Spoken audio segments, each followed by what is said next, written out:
skal jeg give jer en rundtur i min fars kolonihavehus, så prøv at følge med her.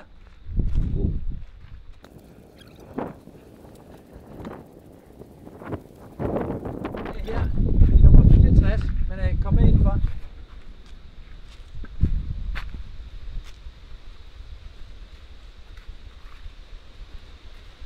Vi kan lige starte med at tage sådan et hurtigt view ud over, hvordan det ser ud, så kan vi lige gå det hele igennem.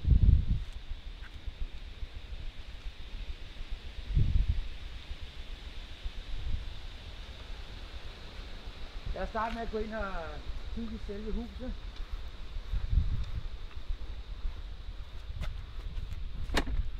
Ja. Kom indenfor.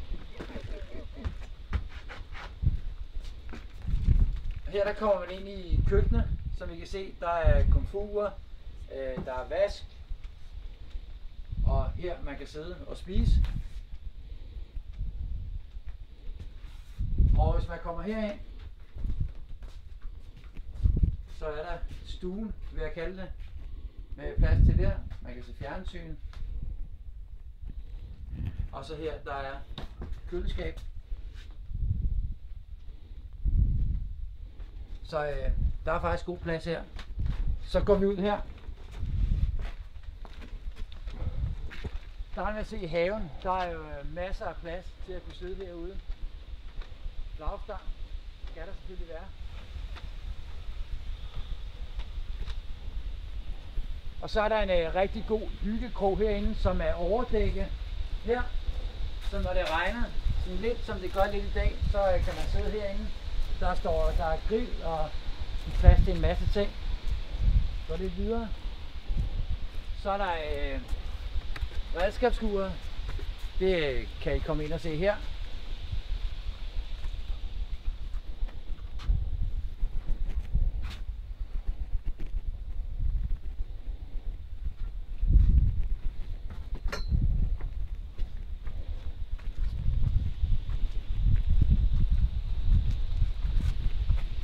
Og så er der her, hvis man ellers har lyst og mod på det, så er der et drivhus, og jeg ved ikke om det er jordbær, der er herfra. Det er jordbær. Hernede, der er også et ekstra plads, hvor man kan sidde. God, stor græsplæne. Lad os prøve at gå ind og kigge på soveværelset. Så skal vi heraf. Det ligger i det her skure. Og her også god plads i soveværelset.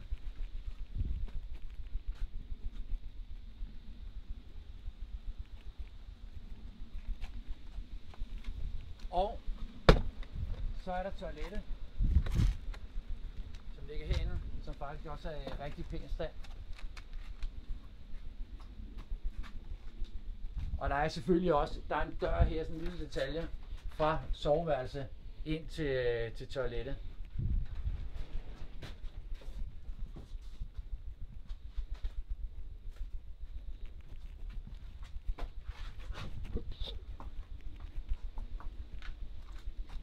Så det er sådan kolonihavehuset ser ud.